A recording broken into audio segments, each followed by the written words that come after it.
దేవుడి దగ్గరికి పుణ్యం కోసం వస్తున్నారు. ఆ పుణ్య సంగతి దేవుడే ఎరుగు. ఇట్లాంటివి పడేసేసి ఇంకా పాపం చేసి వెళ్ళిపోతున్నారు.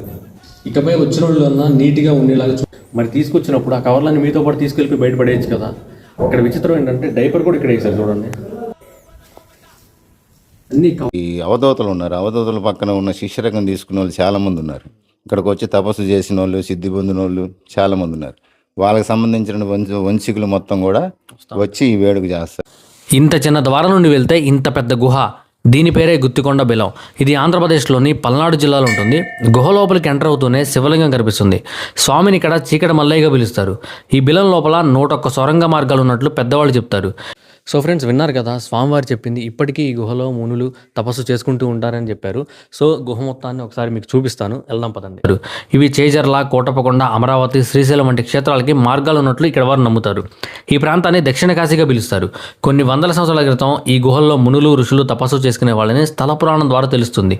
ఇక్కడికి వచ్చిన చాలామంది ఇక్కడున్న బిలాల్లో స్నానం చేస్తే మంచి జరుగుతుందని నమ్ముతారు. శివరాత్రి, దసరా పండుగలు ఇక్కడ బాగా నిర్వహిస్తారు.